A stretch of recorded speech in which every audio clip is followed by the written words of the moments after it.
मित्रांनो, भगवान विष्णूंनी 10 अवतार घेतलेत असं म्हणतात.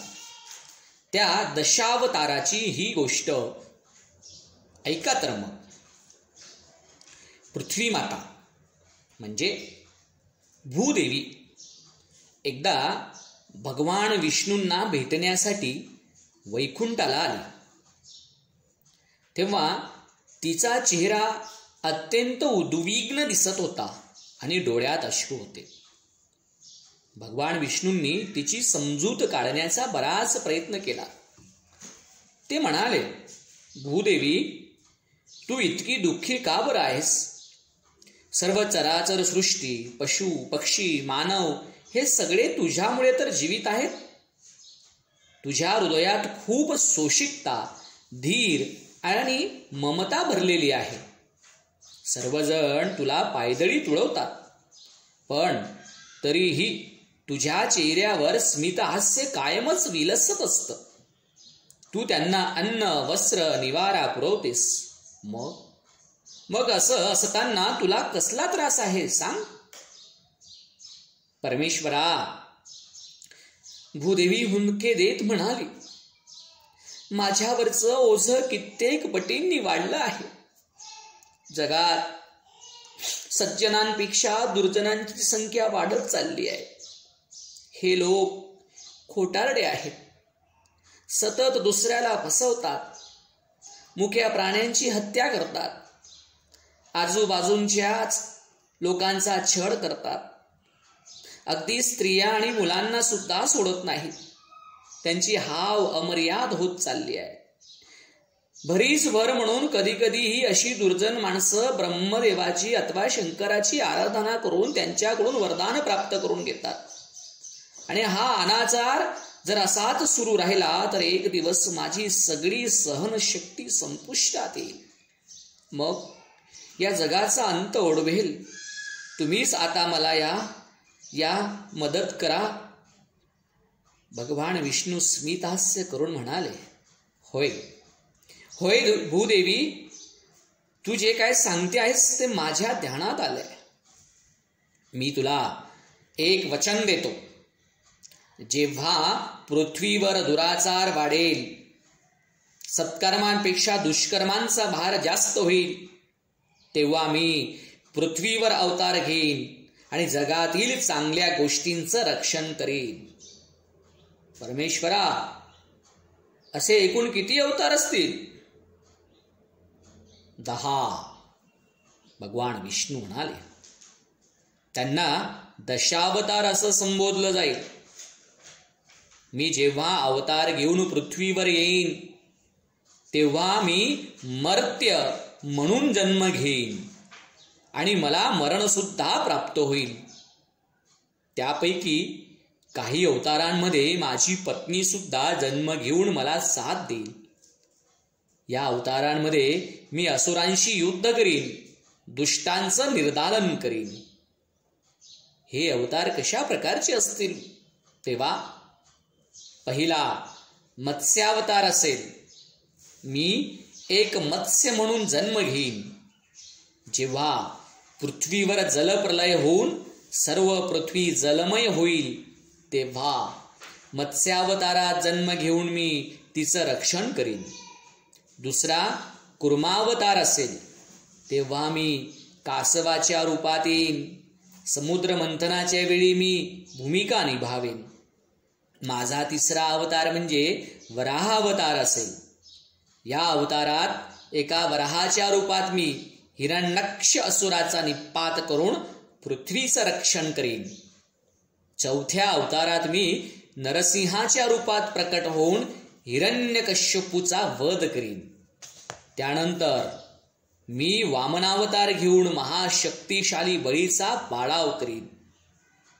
भूदेवी त्यांचं हे बोलणं एकाग्र चित्तानं ऐकत होती. जणू काही त्यांचे शब्द ती मनात साठवून घेत होती. 6वा अवतार परशुरामाचा. या अवतारात दुराचारी राजा महाराजांना त्यांनी केलेल्या स्वैराचाराची मी कडक शिक्षा देईन. भगवान विष्णू म्हणाले, 7व्या अवतारात मी श्रीरामाचा जन्म घेऊन रावणाचा वध करीन. तसंच 8व्या अवतारात श्रीकृष्णाचा जन्म घेऊन दंतवक्राचा वध करीन. कंस आणि शिशुपाल या दुष्ट राजांना यमसदनाला पाठवीन आणि महाभारतातील युद्धाचा अविभाज्य भाग होईल. माझा 9वा अवतार शांतिप्रिय महर्षी गौतम बुद्धाचा असेल. या अवतारात मी लोकांना सहिष्णुतेची महती सांगेन. भौतिकवाद आणि अध्यात्मवाद यांच्यामधला एक मध्यम मार्ग लोकांना दाखवून देईन. माझ्या 10व्या म्हणजे शेवटच्या अवतारात मी कल्की या शुभ्र अश्वाच्या रूपात अवतरून या जगातील सर्व दुष्प्रवृत्तींचं निर्धारण करीन. एवढं बोलून झाल्यावर भगवान विष्णू भूदेवीकडे प्रेमाने पाहत म्हणाले, या जगातील दुष्प्रवृत्तींचा भार वाढत जाण्याची चिंता तू मुळीच करू नको देवी. तुझ्यावरचा भार कधीही जास्त झाला तर मी तुझ्या साह्याला धावून येईन. भूदेवीनं त्यांना विनम्र अभिवादन केलं. तिच्या चेहऱ्यावर स्मितहास्य पसरलं. येणाऱ्या भविष्यात आपल्याला कधीही गरज लागेल तेव्हा साक्षात भगवान विष्णू आपल्यासाठी धावून येतील या विचारानं तिच्या चेहऱ्यावर समाधान झळकू लागलं. आणि भगवान विष्णूचा अवतार सुरू झाला. पहिला अवतार, त्यातला प्रसंग मोठा मासा.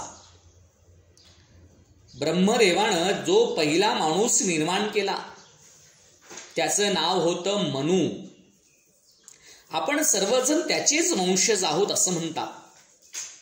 एक दिवस हा मनू नदीच्या पात्रात उभा राहून सूर्यदेवाला अर्घ्य देत असताना त्याच्या ओंजळीत एक छोटासा मासा आला. त्या छोट्याशा माशाची कणव येऊन त्याला आपल्या कमंडलूतील पाण्यात घेऊन मनू घरी आला.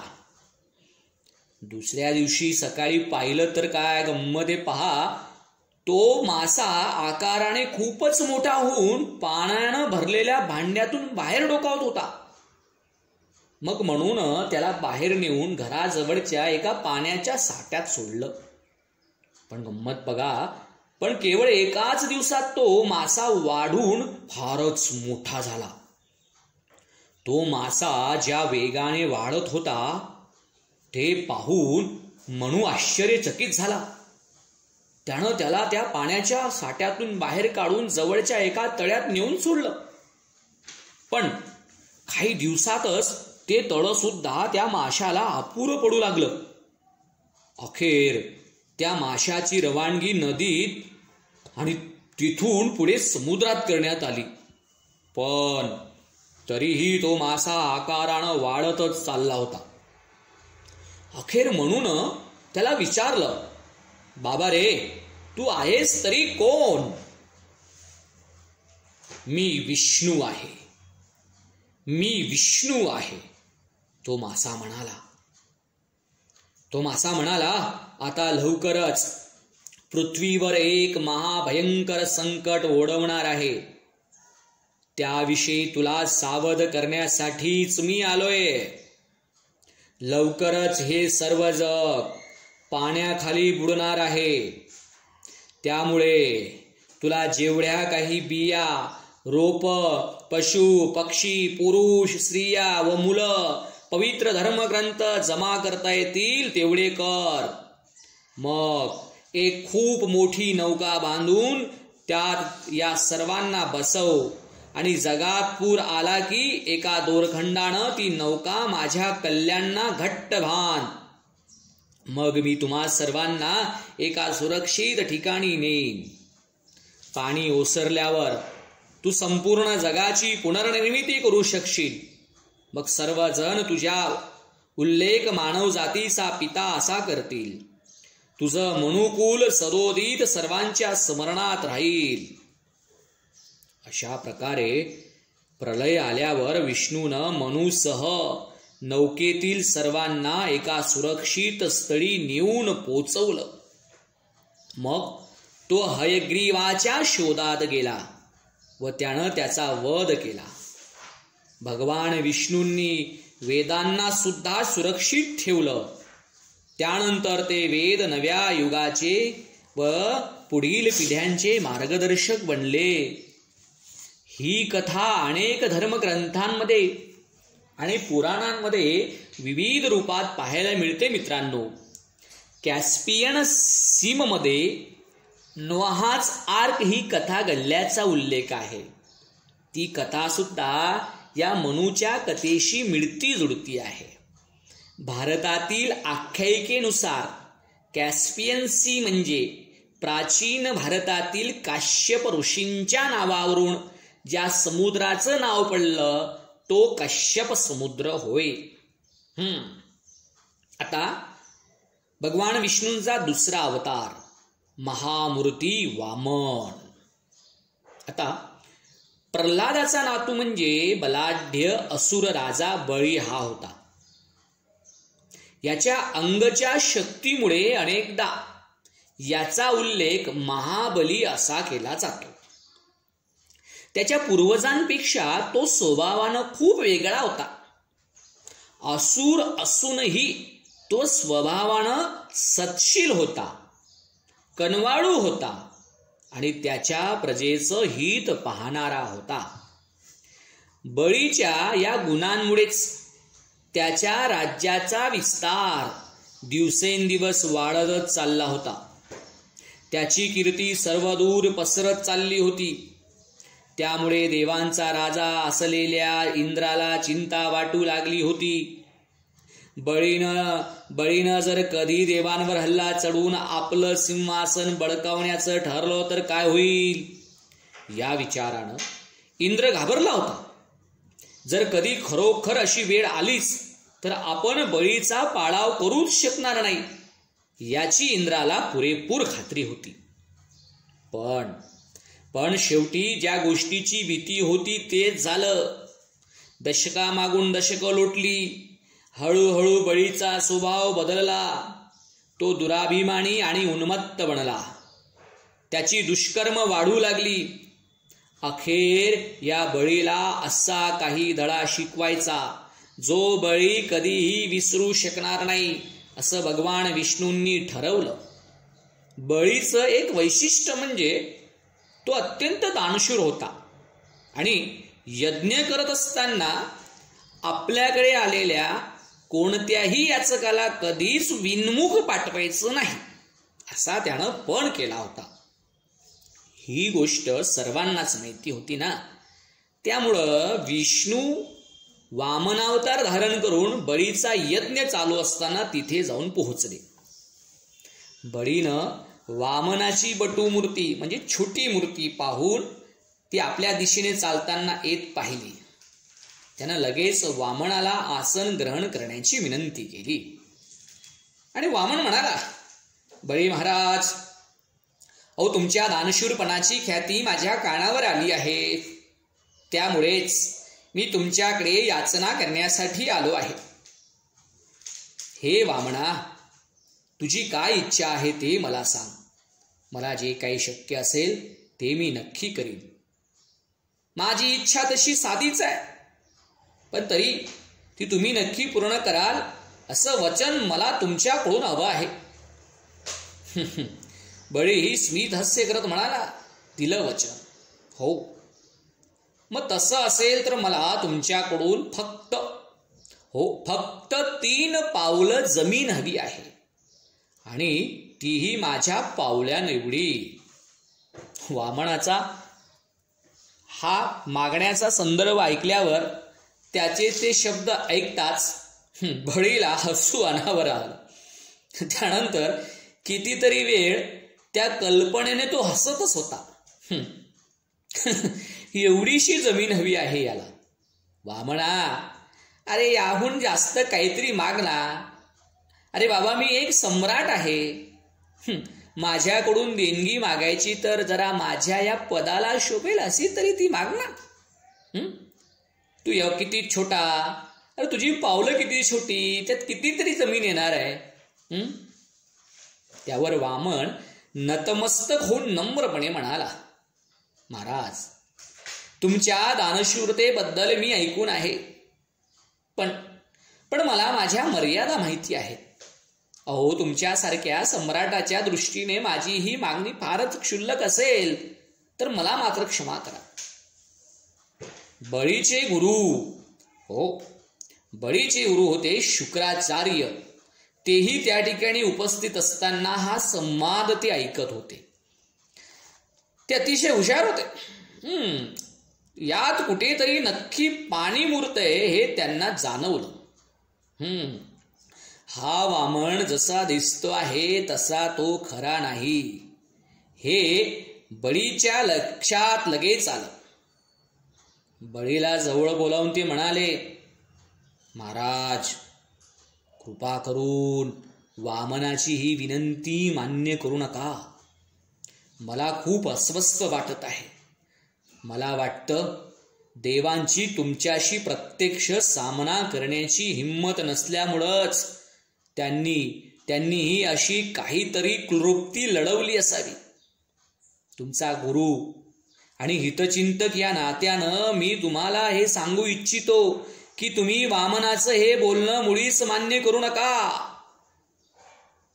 पण बळी म्हणाला, गुरुजी, पण मी वामनाला तसं वचन देऊन बसलो आहे आणि आता ते पूर्ण करणं हे माझं कर्तव्य आहे. आणि शिवाय माझ्यासारख्या एका बलाढ्या राजाचं हा छोटासा वामन काय वाकडं करू शकणार आहे. एवढं बोलून बळी वामनाकडे वळला. तो शांतपणे जवळ वाटच पाहत उभा होता. बळीची पत्नी सुद्धा शेजारीच होती. तिला तिच्या पतीचं म्हणणं पटलं असल्याचं तिनंही मान हलवून सांगितलं. मी माझं पहिलं पाऊल टाकू का, वामन विचारतोय. हो, बळी म्हणाला. त्या काळी दानकर्त्यानं आपल्या उजव्या ओंजळीत पाण्याचं अर्घ घेऊन भूमीवर प्रक्षालन करण्याचा रिवाज होता. त्याचा अर्थ दानकर्त्यानं अगदी मनापासून दान दिलेलं असून पृथ्वीमाता याला साक्षी आहे असा होता. एकदा हा उपचार पार पडल्यानंतर मगच दानकर्त्यानं याचकाला दान द्यायचं ही प्रथा होती. मग एक पाण्यानं भरलेलं पात्र सेवकानं बळीसमोर आणलं. त्यानं त्यातील थोडंसं पाणी हातात घेऊन ते जमिनीवर सोडलं. आता वामनानं आपलं पहिलं पाऊल टाकलं. तो पुढे टाकायच्या तयारीत उभा राहिला तेव्हा जमलेल्या सर्वांना हे एक आश्चर्यकारक दृश्य पाहायला मिळालं. आता तो एक छोटासा बटू राहिलेला नव्हता. तो बघता बघता आभाळा एवढा उंच झाला. त्याचं मस्तक ढगांच्याही वर गेलं. त्याचं पाऊल इतकं मोठं झालं की त्यानं संपूर्ण पृथ्वी व्यापली.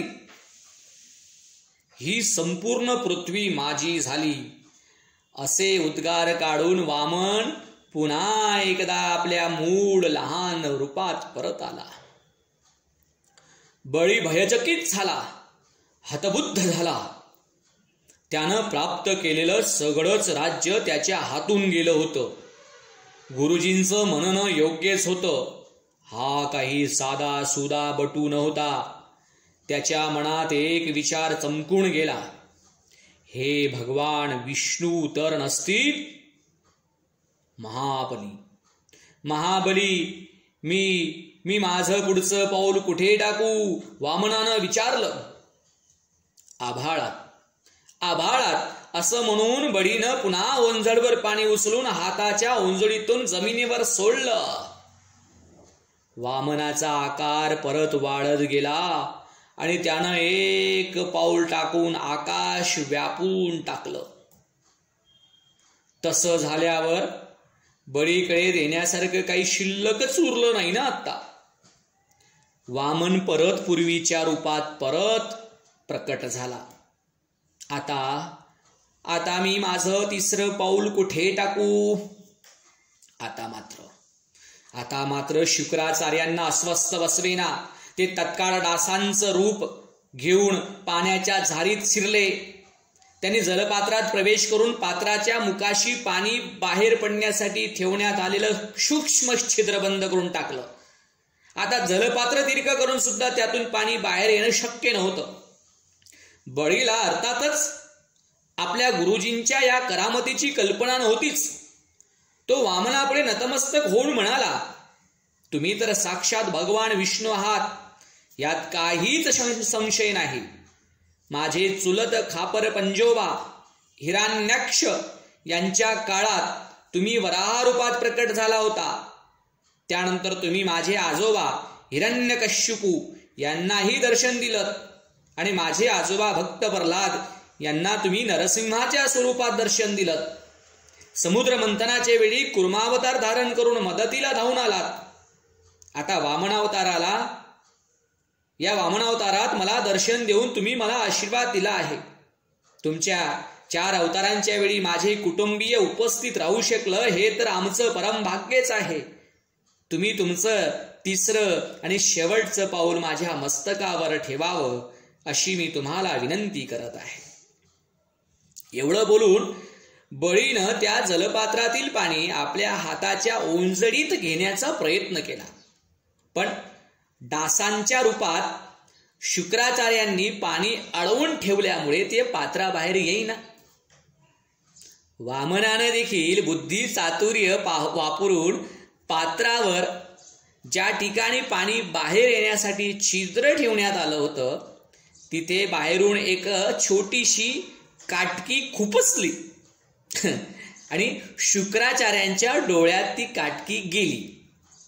त्यांना असह्य वेदना होऊ लागल्या. ते घाईनं पात्राबाहेर आले. पात्रातून पाण्याची धार वाहू लागली. त्या दिवसापासून शुक्राचार्यांना उर्वरित आयुष्य एकाक्ष म्हणूनच कंठावं लागलं. वामनानं आपलं 3रं पाऊल बळीच्या मस्तकावर ठेवून त्याला पाताळात ढकललं आणि पृथ्वीवरून त्याचं अस्तित्व निपटून टाकलं. हे सर्व झाल्यावर वामनाच्या रूपातील विष्णू बळीला म्हणाले, तू एक उत्तम शासनकर्ता आणि प्रजाहित दक्ष राजा आहेस, याची मला कल्पना आहे. परंतु पुढे तू उन्मत्तपणे वागू लागलास. तुला स्वतःच्या कर्तृत्वाचा गर्व झाला. त्यामुळेच तुझ्यावर ही वेळ आली. पण तरी सुद्धा आत्ता तू जे विशाल हृदय दाखवलंस त्याने तसं तुझ्या दानशूरतेमुळे मी तुझ्यावर प्रसन्न झालो आहे. बोल, तुला कोणता वर पाहिजे? ते ऐकून बळी स्मितहास्य करत म्हणाला, हे भगवान, मला फार मोठं असं काहीच नको. तुम्ही माझ्या आयुष्यात येणं आणि तुमची शिकवण हेच माझ्यासाठी मोठं वर आहे. फार मोठे तपस्वी आणि भक्त तुमच्या क्षणभराच्या दर्शनासाठी जन्मभर आसुरलेले असतात. मी तर स्वतःला फारच भाग्यवान समजतो. पण जर तुम्हाला मला काही वरदान द्यायचं असेल तर वर्षातून एकदा मला पृथ्वी लोकात येऊन माझ्या राज्यातील प्रजेला भेटण्याची, त्यांचं कुशल मंगल विचारण्याची संधी द्या. मला आणखी काही नको. बळीची साधी सोपी मागणी ऐकून भगवान विष्णूंना आश्चर्य वाटलं आणि त्यांनी ती इच्छा पूर्ण केली. त्यानंतर ते म्हणाले, बळी, मी तरी तुला एक वरदानच देणारच आहे. मला पाऊल ठेवता यावं म्हणून तू तुझं मस्तक पुढे केलंस. असं केल्याचे काय परिणाम होणार आहेत याची पूर्ण कल्पना असून सुद्धा तू ते केलंस. त्यामुळे आजपासून पाताळ लोकामध्ये मी तुझा रक्षक होऊन काम करीन. माझ्या एखाद्या भक्ताचं चित्त जर शुद्ध पवित्र असेल तर मी त्याचा सेवक बनून राहू शकतो, हे सर्व जगाला कळलंच पाहिजे. बळीनं हर्षभरीत होऊन भगवान विष्णूंना वंदन केलं. त्यामुळेच केरळमध्ये ओणम हा सण साजरा करण्यात येतो. मित्रांनो, या दिवशी बळी पाताळ लोकातून पृथ्वीवर आपल्या प्रजाजनांना भेटायला येतो असं म्हणतात. आणि विष्णूच्या या वामन अवताराला त्रिविक्रम असंही म्हणतात, कारण अवघ्या 3 पाऊलांमध्ये त्यानं या अवतारात 3ही लोक पादाक्रांत केले. या कथेवर आधारित अनेक चित्र आणि शिल्पकृती भारतात सर्वत्र पाहायला मिळतात.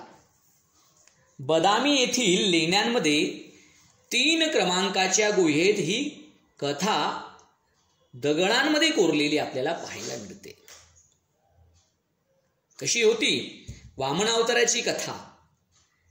विष्णूच्या 3रा अवतार अर्थातच परशुराम, या परशुराम अवताराची ही कथा.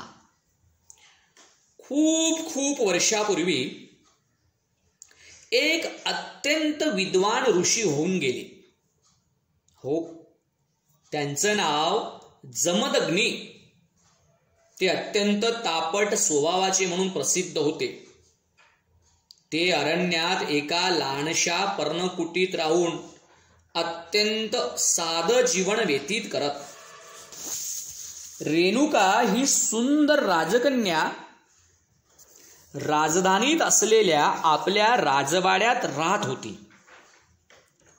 राजाची लाडकी मुलगी असल्यानं सगळी सुख तिच्या पायाशी लोळण घेत होती. ती आयुष्या आरामात जीवन जगत होती. रेणुका जशी बुद्धिमान होती ना, तशीच ती लावण्य होती देखील होती. एक दिवस ती आणि तिच्या मैत्रिणी वनविहारासाठी गेल्या होत्या. नेमकं त्याच वेळी जमदग्नी ऋषी प्रवासाला निघाले होते. रेणुकेची आणि जमदग्नींची त्यांच्या पर्णकुटीपाशी भेट व्हावी हे तर विधिलिखितच होतं. ऋषींची अत्यंत साध्या वस्त्रातील सात्विक शांती मूर्ती पाहून रेणुकाला आपलं देहभानच विसरली. ती राजकन्या असूनही मंत्रमुग्ध झाल्यासारखी त्यांच्या चेहऱ्याकडे पाहत राहिली. तिची नजर त्यांच्या चेहऱ्यावरून हटेना. जरा वेळानं ती तिच्या सख्यांसह राजवाड्यात परतली आणि त्याच वेळी तिनं जमदग्नी ऋषींशी विवाह करण्याचा आपला मनोदय वडिलांना बोलून दाखवला. रेणुकाच्या पित्यानं दूताकरवी जमदग्नी ऋषींना निरोप पाठवला. आपल्या कन्येची जमदग्नींशी विवाह करण्याची इच्छा असल्याचं त्या संदेशात लिहिलं होतं. परंतु जमदग्नींनी तो प्रस्ताव साफ धुडकावून लावला. ते म्हणाले, मी एक साधू आहे. मी इथे दूर रानावनात एका साध्याशा कुटीत राहतो.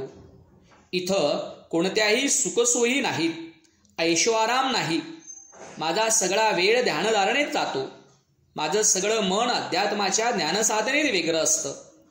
रेणुका ही राजकन्या आहे, सौंदर्यवती आहे. ती लहानपणापासून लाडकोडात सुखसमृद्धीत वाढलेली आहे. अरे माझ्याबरोबर संसार करून हे असं खरं तर आयुष्य कंठणं तिला जमणार नाही. परंतु राजकन्या रेणुका मात्र आपल्या निर्णयावर ठाम होती. मग ती स्वतःच जमदग्नी ऋषींना भेटायला गेली. काही झालं तरी मला तुमची पत्नी बनवून तुमच्या सोबतच हे आयुष्य घालायचं आहे. मग मला कितीही कष्ट उपसावे लागले तरी माझी तयारी आहे. मी माझं जुनं राहणीमान सोडून नवीन आयुष्याला सुरुवात करायला तयार आहे. त्यासाठी स्वतःत लागेल तो बदल मी घडवून आणीन. रेणुके काही दिवसानंतर तुला तुझं जुनं वैभवशाली आयुष्य परत हवंसं वाटू लागेल. मग तुझं वागणं बदलून जाईल. माझा स्वभाव हा असा संतापी. माझ्या जर ही गोष्ट लक्षात आली तर मला त्याचा त्रास होईल. मग माझ्या हातून काहीतरी विपरीत घडू शकतं. रागाच्या भरात जर माझ्या तोंडून शापवाणी उच्चारली गेली तर त्यानं तुझं दुर्दैव ओढवेल. मला हा धोका पत्करायचा नाही. आपण विवाहबद्ध न होणंच योग्य ठरेल. त्यावर रेणुका म्हणाली, मी आत्ता या इथे अशी शपथ घेते की मी माझं पूर्वायुष्य पूर्णपणे विसरून जाईन. एकदा आपलं लग्न झालं की परत त्या आयुष्याचा विचार सुद्धा मी माझ्या मनात येऊ देणार नाही. तिच्या बोलण्यातील दृढनिश्चय पाहून अखेर जमदग्नी हार मानून तिचा आपली पत्नी म्हणून स्वीकार करण्यास तयार झाले. काही दिवसातच त्यांचा विवाह झाला आणि रेणुका आपल्या पतीच्या साध्याशा कुटीत सुखानं संसार करू लागली. त्यांना संततीही झाली.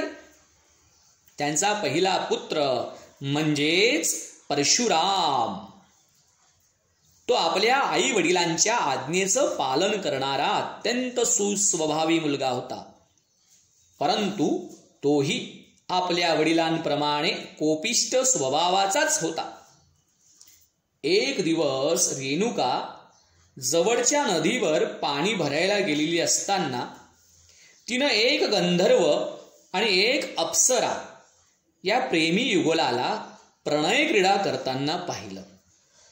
क्षणभर आपल्या विवाहाच्या वेळी घेतलेल्या शपथेचा तिला विसर पडला. एकमेकांच्या प्रेमात अखंड बुडालेल्या त्या जोडप्याचा, त्यांच्या सुखसमृद्धीनं भरलेल्या आयुष्याचा तिला हेवा वाटला. ती जेव्हा घरी परतली तेव्हा तिच्या हातून वचनभंग झाला असल्याचं तिच्या पतीला म्हणजेच जमदग्नी ऋषींना अंतर्ज्ञानानं कळून चुकलं होतं. त्यांच्या मनाचा क्रोधानं ताबा घेतला. त्यांची सारासार विवेकबुद्धी त्यांना या क्षणासाठी सोडून गेली होती. ते मोठ्यांदा ओरडून म्हणाले, रेणुका, रेणुका, असं काहीतरी घडेल हे मी तुला आधीच सांगितलं होतं. याबद्दल तुला काय शिक्षा होईल याची सुद्धा मी तुला कल्पना दिली होती. मग तरीही तू माझ्याशी विवाह का केलास? संतप्त जमदग्नींनी आपल्या सर्व मुलांना जवळ बोलावून आईला तिथल्या तिथे मारून टाकण्याची आज्ञा केली.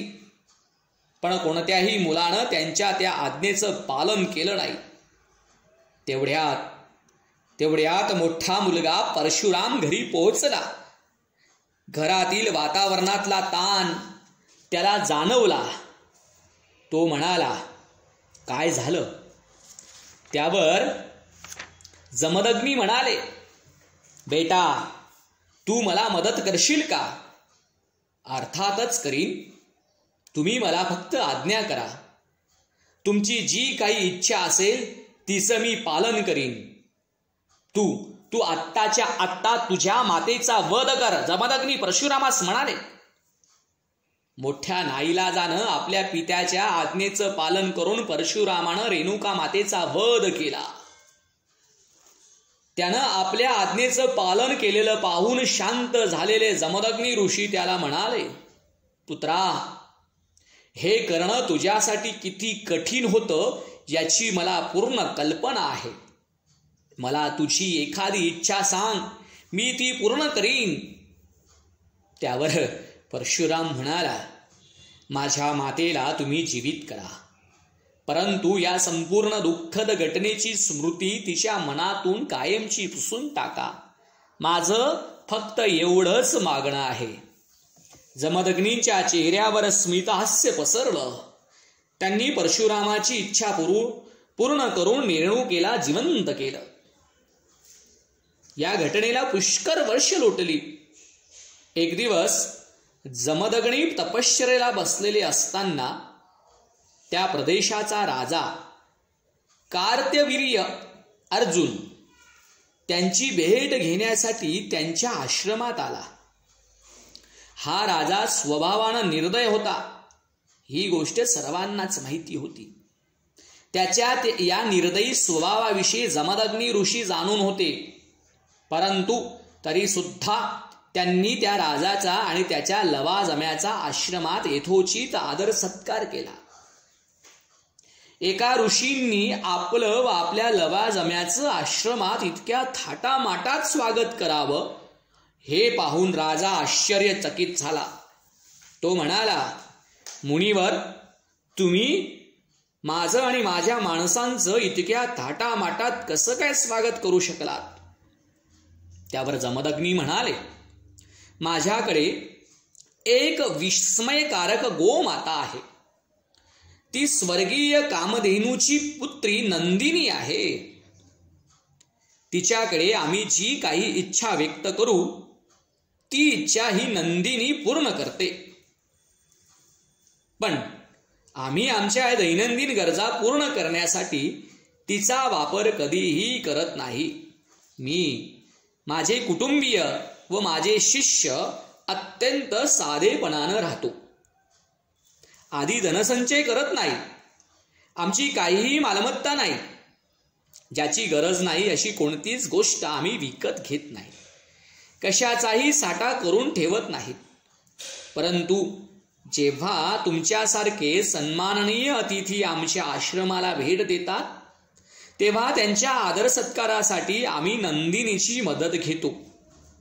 माझ्या या आश्रमात तुम्हाला जी गोष्ट आवडली असेल ती माझी नसून या नंदिनीकडून ती तुम्हाला भेट आहे. अरे वा मुनिवर, ही फार चांगली गोष्ट आहे.